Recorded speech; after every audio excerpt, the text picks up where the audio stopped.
د کندهار ملي راډیو تلویزیون ډېر درنو او قدرمنو لیدونکو السلام علیکم ورحمت الله وبرکاتو. اوس هم ستاسو پام راګرځوو د اونۍ مهمو خبرونو ته. ویا نور علي صدیقي. بسم الله الرحمن الرحیم.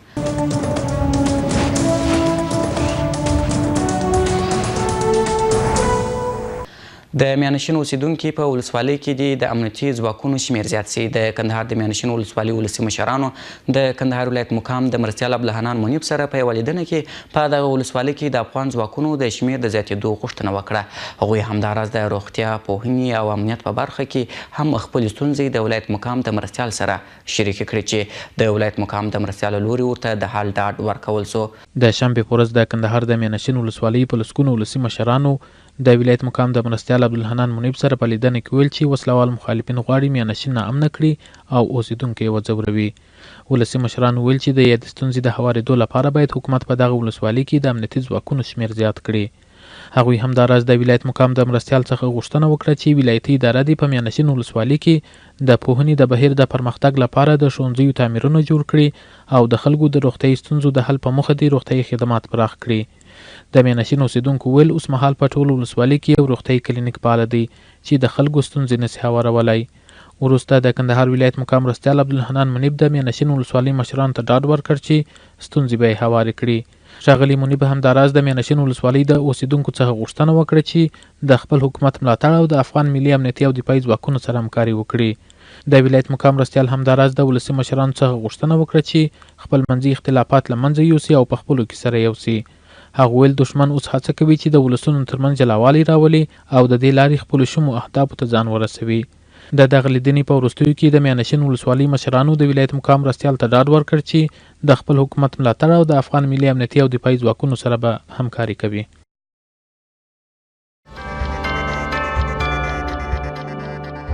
په میوند ولسوالۍ کې د دولت او ولس ترمنځ ګډ کار ښې پایلې ورکړي. د میوند ولسوالۍ خلک وایي دولت ورسره په هره برخه کې ډېره همکاري کړې، نو ځکه ولس هم له دولت سره د همکاري ډاډ ورکوي. ځایي مسؤلین وایي ډېر ژر به د میوند ولسوالۍ په بېلابېلو سیمو کې ګټورې پروژې پیل کړي چې پر مهال به یې زیاتو کسانو ته د کار کولو زمینه برابره سي. د میوند ولسوالۍ ولس وایي د دوی او دولت ترمنځ د ګډې همکارۍ په نتیجه کښې بېلابېل پرمختګونه سوي. هغوی وایي پولیس یې په ورځ او شپه د خپل سر په بیه د خاورې او خلکو ساتنه کوي. دوی له خپل دولت څخه خوښ ښکاري. د میوند ولسوالۍ خلک وایي د بېلابېلو پرمختګونو ترڅنګ د یو شمېر ستونزو سره هم لاس او ګرېوان دي چې له دولت څخه یې د همکارۍ غوښتنه وکړه. د میوند ولسوال عبیدالله پوپل وایي په دې وروستیو کښې په میوند ولسوالۍ کښې د یو شمېر مرستندویو ادارو په مالي همکارۍ روغتیايي کلینیک، 3 ښوونځي، د پوهنې مدیریت، د ولسوالۍ لپاره نوې ودانۍ، د ولسي شورا دفتر او د اوبو 2 شبکې جوړې کړي دي. ولسوال د خلکو د غوښتنو پر اساس وویل چې د پوهنې په برخه کښې پرتې ستونزې له مسؤلینو سره شریکې کړي چې ډېر ژر به حل سي. هغه زیاتوي د روغتون لپاره به با تجربه ډاکټران هم په دنده وګماري څو د روغتیا په برخه کښې پرتو ستونزو ته یې د حل جواب ویلی وي. د ښاغلي پوپل په خبره د میوند ولسوالۍ بازار سړکونه هم منظور سوي چې ډېر ژر به یې د اساسي رغولو چارې پیل سي. د میوند ولسوالۍ امنیه قومندان ډګروال سلطان محمد اسیګزی وایي د ولس په همکاري د امنیت په برخه کښې ډېرې بریاوې ترلاسه کړي. هغه زیاتوي په دې وروستیو کښې وسلوالو مخالفینو ته سخته ماته ورکړې او په خبره یې وسلوالو ترهګرو د دوی په وړاندې د مخامخ جګړې توان له لاسه ورکړي. د ښاغلي اسیګزي په خبره پاکستان او ایران په ښکاره ترهګرې ډلې روزي. د کندهار په ولسوالۍ کښې د امنیت بیا رغونې او پرمختیایي چارو کښې پر داسې مهال د پام وړ پرمختګونه رامنځته سوي چې د کندهار والي ډاکټر محمد همایون عزیزي کندهار کښې د خپل ماموریت د پیل پر مهال د کندهار ښار او ولسوالیو ولسونو ته د یو شان خدماتو رسولو ژمنه کړې وه.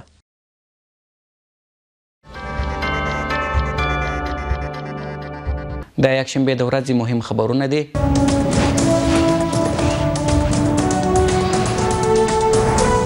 د ولایت مقام مرستیال وایي په ټولو ولسوالیو کې په مساوي ډول د ښې حکومتولۍ چارې پیاوړې کوي.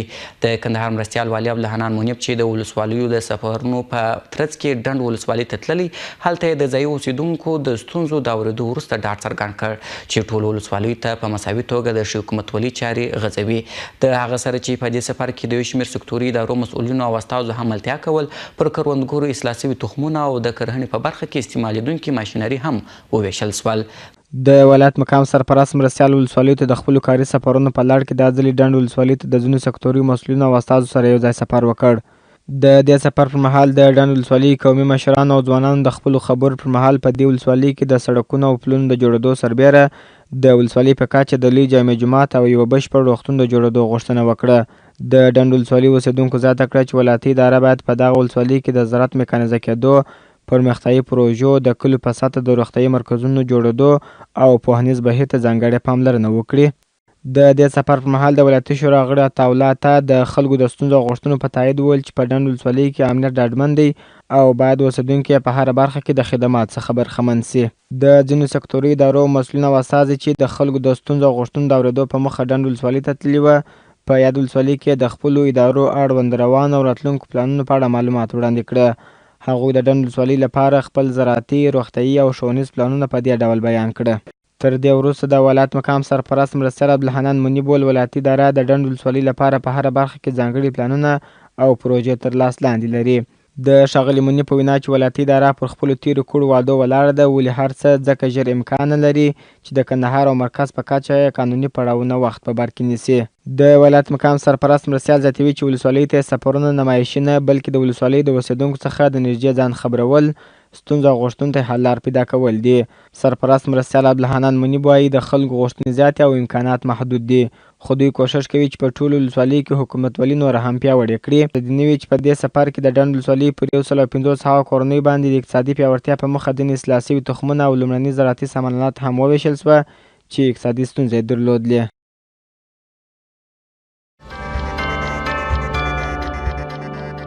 د دامان اوسیدونکو د خپلو مځکو ستونزه له مرستیال والي سره شریکه کړه. د دامان ولسوالۍ یو شمېر اوسیدونکو په ولایت مقام کې له مرستیال والي عبدالحنان منیب سره د لیدنې پر مهال ویله چې د ولسوال او د ولسوالۍ د امنیه قومندان لخوا د دوی 45 کورونه نړول کیږي او مځکې په دې موخه ځینې اخیستل کیږي چې دا دولتي دي. د دامان ولسوالۍ اوسیدونکو د یکشنبې په ورځ خپلې ستونزې د مرستیال والي سره شریکې کړې. د هغوی په خبره ولسوال او امنیه قومندان د دوی پر مځکو جوړ شوي دیوالونه ځکه نړوي چې ګواکې دا دولتي دي، په داسې حال کې چې موږ یې قانوني اسناد په لاس کې لرو. د یادې ولسوالۍ اوسیدونکو د خپلو خبرو پر مهال ویل چې که له دوی څخه مځکې واخیستل سي نو دوی 1500 کوره به له یادې ولسوالۍ څخه کډه وکړي.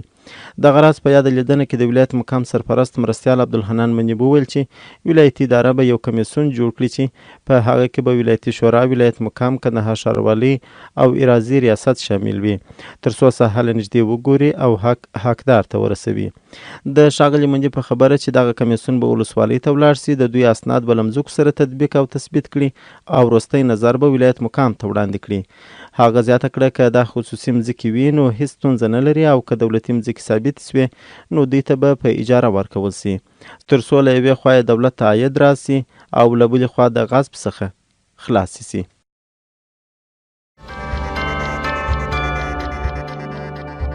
د ډنډ ولسوالۍ اوسیدونکي خپلې ستونزې د ولایت مقام د سرپرست مرستیال سره شریکې کړې. د ډنډ ولسوالۍ د ماتورو د کلي اوسیدونکو د ولایت مقام د سرپرست مرستیال عبدالحنان منیب سره د اوبو ستونزه شریکه کړه او په خپله سیمه کې د پوهنې د خدماتو د ډیرېدو غوښتنه وکړه. د ډنډ ولسوالۍ د امارات کلي اوسیدونکو د یکشنبې په ورځ د ولایت مقام د سرپرست مرستیال عبدالحنان منیب سره د لیدنې پر مهال ویله چې د دوی د څنګ کلي اوسیدونکو د دوی په ساحه کې په غیر قانوني ډول باندې د اوبو برمې وهلې او پر هغه یې ماشینونه ایښي چې له امله د دوی په سیمه کې د اوبو کچه ټیټه سوې او کروندګرو ته یې زیان رسولی. هغوی د یادې لیدنې پر مهال غوښتنه وکړه چې دوی کروندو ته د نږدې په غیر قانوني توګه د برمو د وهلو مخنیوی وسي، تر څو د کروندګرو ستونزو ورباندې حل سي. د یادې سیمو اوسیدونکو دغه راز په لیدنه کې د ولایتي ادارې څخه غوښتنه وکړه تر څو په سیمه کې د پوهنې په برخه کې خدمات زیات سي، ځکه اوس مهال د دې سیمې اوسیدونکي یوازې یوه ښوونځی لري. هغوی د خپلو خبرو پر مهال ویله که چیرې په سیمه کې یوه دیني مدرسه هم جوړه سي نو تر ډیره به یې د هغو ځوانانو مخه نیولې وي چې د دیني زده کړو په موخه پاکستان ته د درس ویلو لپاره ځي. دغه راز په یاده لیدنه کې د کندهار ولایت مقام سرپرست مرستیال عبدالحنان منیب د یادې سیمې د اوسیدونکو ستونزې پر ځای وبللې او د حل کولو ډاډ یې ورکړ. سرپرست مرستیال د ډنډ ولسوالۍ د ولسوال سره ټلیفوني اړیکه هم ونیول او ورته یې سپارښتنه وکړه ترڅو د اماراتو د کلي د اوسیدونکو ستونزه حل کړي. ښاغلي منیب وویل چې هیچ چاته به اجازه ورنه کړي چې په غیر قانوني توګه برمې ووهي او له امله یې نورو کروندګرو ته زیان ورسوي.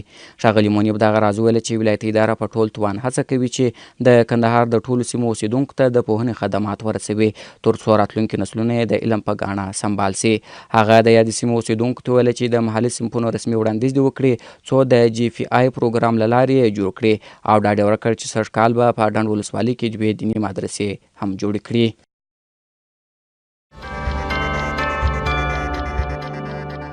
د ولایتي شورا غړي وایي موجوده کنټینري موټرانو ته د قانوني اسناد ورکول سي.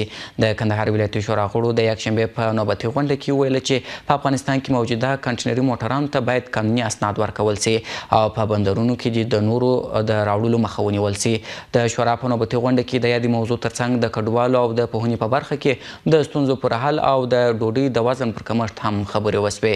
د کندهار ولایتي شورا غړي وایي د وزیرانو شورا پریکړه کړې چې په افغانستان کې کنټینري موټران باید له منځه یوړل سي. د هغوی په خبره دغه ډول موټران ډیر زیات دي او په وینا یې د یادو موټرانو مخنیوی ناشونی دی. د ولایتي شورا رئیس حاجي سیجان خاکریزوال زیاته کړه چې دولت یې موجوده کنټینري موټرانو ته قانوني اسناد ورکړي او د نورو د راوړلو مخه باید په بندرونو کې ونیول سي.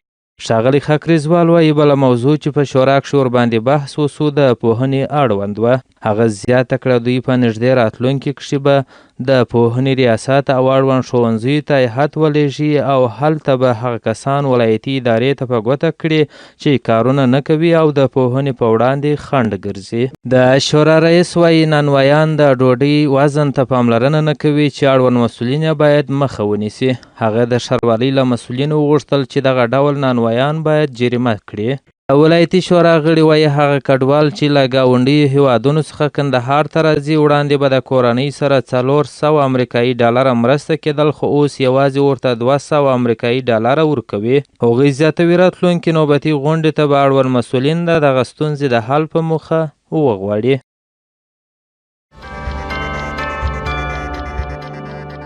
په ډنډ ولسوالۍ کې 18 د اوبو ژور څاګان تر کیندلو وروسته کروندګرو ته په اختیار کې ورکول سول.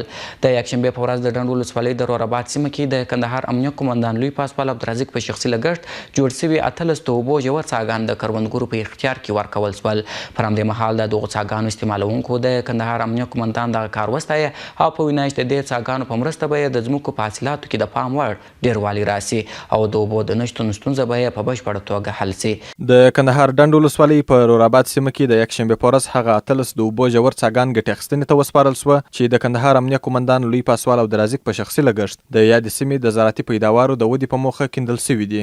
د دغو څاګانو سره وصل مریضې هندارې او نور ټول د ضرورت وړ سامانالات هم کروندګرو ته په اختیار کې ورکول سوي دي. د دې کار څخه هدف د کروندګرو د اوبو د نشتون د ستونزې حل او په کور دننه کې د زراعتي پیداوارو له اړخه په ځان بسیاینه ده. کروندګر وایي چې د دې لارې به د ځمکو په حاصل کې د پام وړ ډیروالی راسي او وبتوانیږي چې د خپلو زراعتي پیداوارو په مرسته د خپلې سیمې ضرورت پوره کړي او د هیواد نورو ولایتونو ته هم خپل اموال ولېږي. ډنډ ولسوالۍ امنیه قومندان څارمن بریالي صافي په خپلو خبرو کې وویل چې د کندهار امنیه قومندان لوی پاسوال عبدالرزاق د دغې مرستې له طریقه به کروندګر وتوانیږي چې خپل په زراعتي محصولاتو کې زیاتوالی راولي او ځان د همسایه ملکونو د احتیاجه خلاص کړي. د یادونې ده چې د کندهار امنیه قومندان لوی پاسوال عبدالرزاق په شخصي لګښت د کندهار ولایت په 3 ولسوالیو کې کروندګرو ته 300 ژور څاګان کیندل کیږي چې د دې جملې څخه د 100 ژورو څاګانو چارې بشپړې شوي دي او دا مهال کروندګر ورڅخه استفاده کوي.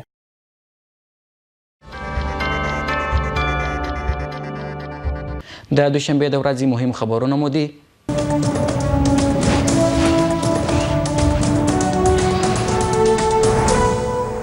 د پتپ نړیوالې ادارې غواړي د افغانستان بانک نړیوال سپین لیست ته داخل کړي. د نړۍ 180 هیوادونه د پتپ نړیوالې مسلکي ادارې غړیتوب لري. دغه اداره غواړي افغانستان بانک هم د یاد ادارې غړیتوب ترلاسه کړي. نو په همدې اساس یو شرط پاڼه د افغانستان بانک ټولو ادارو ته استولې ده ترڅو یاد بانک په نړیواله کچه د پیسو د لیږد رالېږد ته لاره پیدا کړي.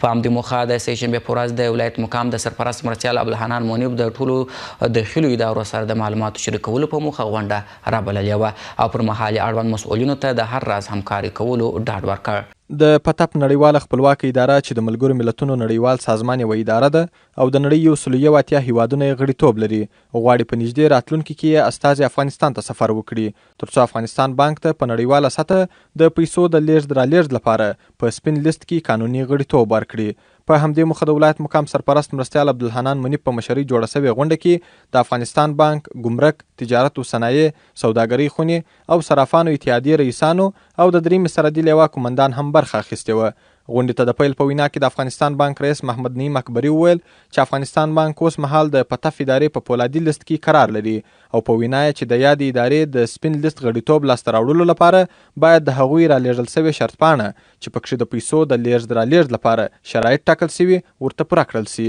د ښاغلي اکبري په وینا چې په مجلس کې حاضر د ټولو ادارو استازي باید د شرط پاڼې مطابق خپلې چارې او هلې ځلې نورې هم ګړندۍ کړي ترڅو ژر تر ژره افغانستان بانک د یاد امتیاز څخه برخمن سي.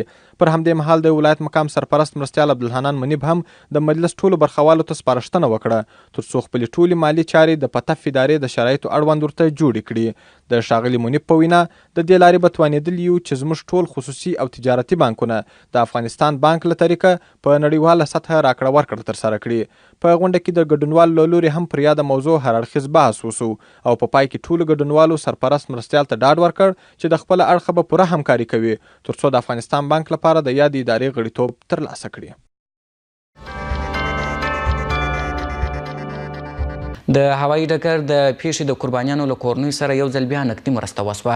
په همدې موخه د دوشنبې په ورځ د ولایت مقام د غونډو په تالار کې د هوایي ډګر د قربانیانو د کورنیو غړو راغوښتل سوي وه او پر مهال د ترانسپورټ او هوایي چلند وزارت څخه راغلي پلاوي د مرستیال والي عبدالحنان منیب په حضور کې د هرې کورنۍ غړي ته 14,000 امریکایي ډالر مرسته ورکړل. موده وړاندې په کندهار کې سهار مهال د هوایي ډګر د ملکي برخې پر کارکوونکو یو ترهګریز برید ترسره سو. په دغه برید کې د موټر چلوونکي په ګډون 15 تنې ښځینه کارکوونکي په شهادت ورسېدې. د هوایي ډګر د قربانیانو له کورنیو سره هغه وخت هم ګڼو دولتي او غیر دولتي کسانو د ولایتي ادارې په ګډه همغږۍ مرستې وکړې.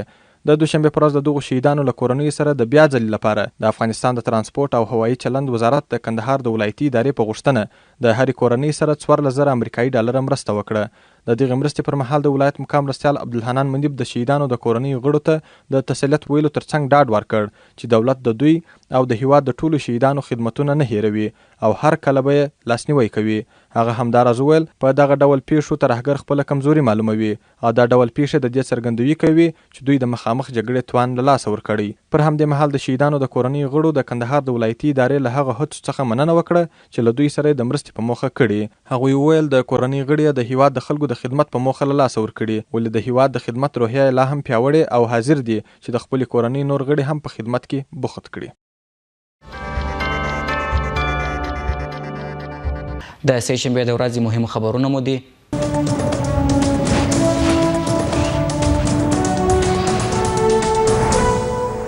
د دولتي ادارو څخه د نظارت او ارزیابۍ کمیسیون د پوهنې ریاست څخه نظارت وکړ. دغه کمیسیون چې د ولایت مقام سرپرست مرستیال عبدالحنان منیب مشري په غاړه لري، ولایتي شورا، ملي امنیت او یو شمېر سکتوري ریاستونه یې غړیتوب لري. د یاد کمیسیون غړي د سه شنبې په ورځ سهار مهال په ناڅاپي توګه د پوهنې ریاست ته ولاړل او د دغه ریاست څخه یې نظارت وکړ.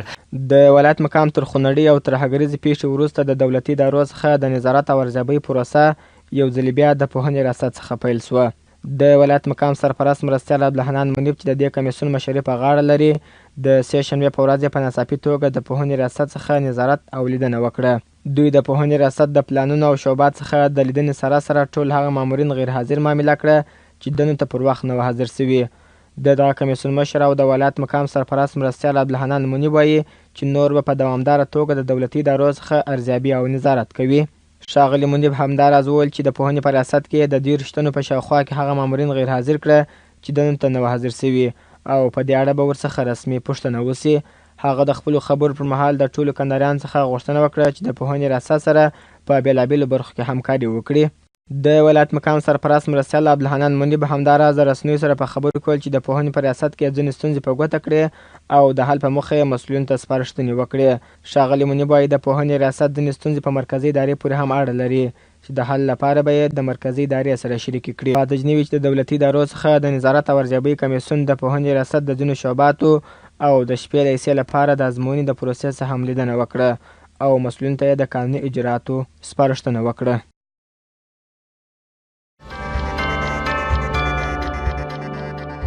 د کندهار ولایتي ادارې د معلولینو له کورنۍ سره مرسته وکړه. د سهشنبې په ورځ معلولینو د خپلو ستونزو د حل لپاره یوه غونډه جوړه کړې وه چې پر مهال یې مرستیال والي عبدالحنان منیب او د ولایتي ادارې یو شمېر رئیسانو هم ګډون کړی و. په مرسته سوو خوراکي توکو کې اوړه، غوړي، چای، بوره، نخود، لوبیا، وریجې او کارتاسیا شامل دي چې پر معلولینو وویشل سول. معلولینو د ولایت مقام له مرستیال عبدالحنان منیب څخه غوښتنه وکړه چې د دوی لپاره دې د سرپناه ځایونه جوړ سي، د کار زمینه دې ورته برابره سي او هم دې د اولادونو د زده کړو لپاره اړینې اسانتیاوې برابرې سي. د معلولینو د ټولنې مرستیال فیض الله عمریار زیاتوي چې د دولت څخه بله غوښتنه دا ده چې د ټولو معلولینو لپاره جمنازیمونه او د سپورت نور مرکزونه جوړ کړي ترڅو معلولین هم د نورو کسانو په څیر د ژوندانه له ټولو اسانتیاو څخه برخمن سي.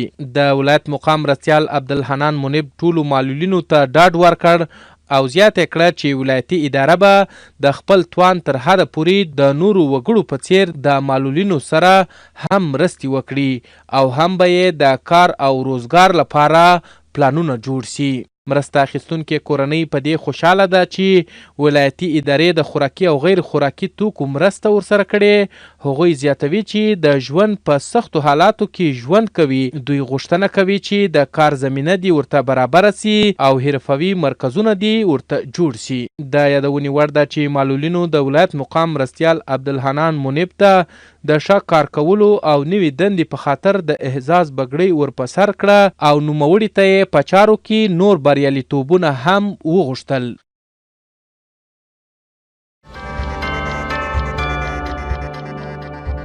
د چهارشنبې د ورځې مهم خبرونه مو دي.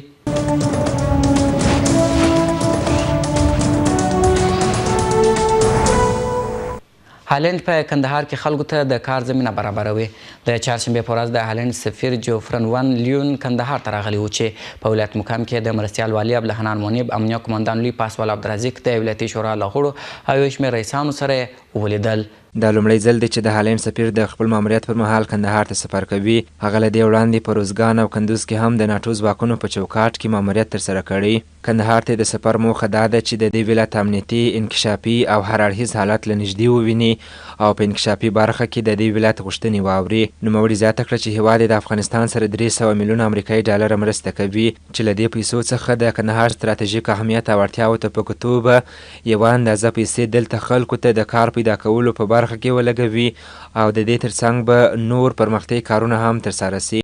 د کندهار ولایتي ادارې مسؤلینو د هالند له پخوانیو مرستو او همکاریو څخه مننه وکړه او غوښتنه وکړه چې دغه هیواد په افغانستان کې نور پرمختیايي کارونه هم وکړي. د کندهار مرستیال والي عبدالحنان منیب وویل چې د خلکو مهمې اړتیاوې د زراعت پیاوړي کول، د بندونو جوړول، بیکاره خلکو ته د کار زمینه برابرول او د روغتیا په برخه کې ځانګړی کار کول دي چې هالند باید د خپلو نوو مرستو په برخه کې دغه ټکو ته پام وکړي. د کندهار امنیه قومندان لوی پاسوال عبدالرزیق د کندهار د امنیت په اړه ډاډ ورکړ خو ځینې تهدیدونه د ګاونډیو ولایتونو ناامني یاده کړه او ویل چې له ناامنه ولایتونو څخه زرګونه کورنۍ کندهار ته راستنې سوي دي.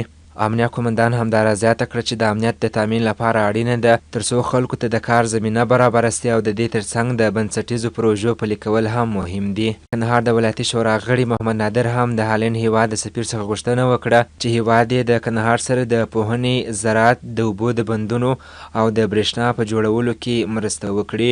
د یادولو وړ ده چې د هالند سفیر ته د ولایت مقام لخوا د 8 مهمو پروژو لیکلی لیست هم ورکول سو او سفیر هم ژمنه وکړه چې کندهار ته به ډیر ژر یو بل سفر هم وکړي. ملي امنیت ځواکونو په کندهار کې 8 تنه وسلوال ترهګر نیولي دي. د کندهار د ملي امنیت ریاست څخه په خپاره شوې خبرپاڼه کې ویل شوي چې یا د 8 تنه ترهګرو د ولسوالیو ترڅنګ په کندهار ښار کې هم ترهګریز فعالیتونه ترسره کول. د ملي امنیت ریاست څخه په خپاره شوې خبرپاڼه کې ویل شوي چې یا د 8 تنه ترهګر د وسلوالو طالبانو د ډلې څخه دي او له ډېره وخته په کندهار ښار او ولسوالیو کې ترهګریز فعالیتونه ترسره کول. خبرپاڼه لیکي چې یادو ترهګرو پر نظامي قرارګاهو، امنیتي پوستو او اکمالاتي کاروانونو باندې د ډلهییزو بریدونو ترڅنګ په کندهار ښار کې چرکي بریدونه هم کول او بېګناه انسانان یې په شهادت رسول. یا د 8 کسیزه ډله د ملي امنیت د ځواکونو لخوا د یو لړخاسو عملیاتو پر مهال نیول سوې ده. نیول سوو کسانو پر خپلو جرمونو هم اعتراف کړی او وایي چې اوس پر خپلو کړنو پښیمانه دي. د یادونې وړ ده چې افغان ملي او امنیتي ځواکونه د پخوا په پرتله مسلکي سوي او خلکو ته یې د آرام ژوند کولو زمینه برابره کړې ده.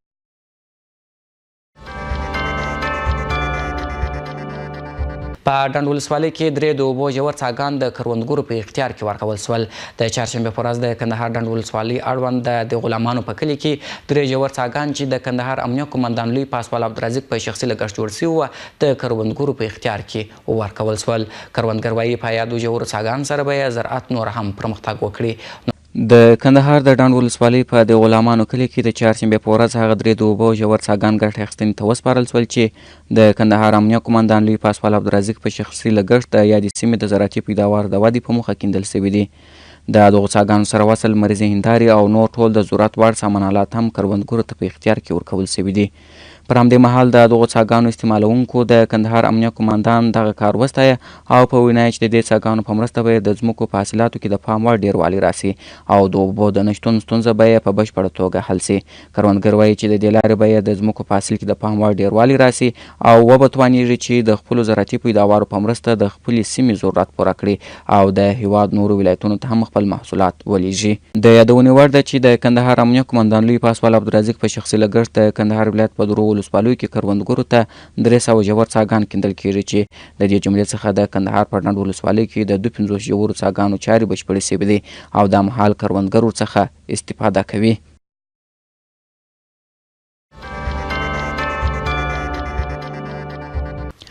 د پنجشنبې د ورځې مهم خبرونه مو دي.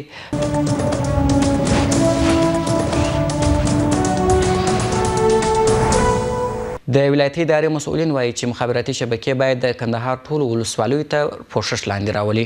د ولایت مقام مرستیال عبدالحنان منیب د پنجشنبې په ورځ د ټولو مخابراتي شبکو د سیمه ییزو مسؤلینو سره په لیدنه کې ویل چې د کندهار ټولې ولسوالۍ باید تر مخابراتي پوښښ لاندې راوستل سي.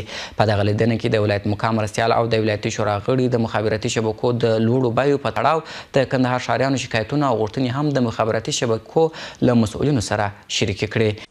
په ټولنیزو رسنیو کې د مخابراتي شبکو څخه د کندهار ښاریانو د پرله پسې شکایتونو وروسته په کندهار کې د ټول مخابراتي شبکو سیمه ییز مسؤلین ولایت مقام ته وربلل شوي وو. په دغه ناست کې د ولایت مقام مرستیال عبدالحنان منیب وویل چې که د یوې خوا مخابراتي شبکو خلکو ته اسانتیاوې جوړې کړي خو بل خوا یې د لوړو بیو څخه خلک کړېږي. د ښاغلي منیب په خبره زموږ د خلکو اوسنی اقتصادي حالت د دې توانایي نه لري چې د مخابراتي شبکو زیات لګښتونه پوره کړي، نو اړینه ده چې د خلکو سره ځانګړی تخفیف په نظر کې ونیول سي. هغه زیاته کړه چې مخابراتي شبکې باید د کندهار ټولې ولسوالۍ تر خپل پوښښ لاندې راولي ترڅو زموږ د ولسوالۍ اوسېدونکي هم د دې خدمات څخه برخمن سي. د ولایت مقام مرستیال وویل که چیرې مخابراتي شبکې په کندهار کې د معلولینو سره د مرستې ترڅنګ په تعلیمي، روغتیایي او ورزشي برخه کې مرسته او همکاري وکړي دا به د دې سیمې پر اوسېدونکو بله پیرزوی نه وي. په دغه غونډه کې د ولایتي شورا غړي حاجي محمد نادر وویل چې ولایتي شورا ته په څو ځله د مخابراتي شبکو د لوړو نرخونو په تړاو د ښاریانو شکایتونه راغلي دي. د ښاغلي نادر په وینا زموږ اکثره ځوانان اوس مهال د ځیرکو ټلیفونونو او کمپیوټرونو له لارې د انټرنیټ څخه استفاده کوي، خو دغه انټرنیټ نه یوازې دا چې په لوړه بیه پلوري بلکې په لنډ وخت کې خلاصیږي هم. د ولایتي شورا غړي زیاتوي چې د ولایت مقام په همکاري د هوایي شرکتونو لوړې بیې راکښته کړي او اوس کوښښ کوي چې د ښاریانو د شکایتونو او غوښتنو پر اساس د ټلیفوني شبکو لوړې بیې هم ستاسې په همکاري راکښته کړي.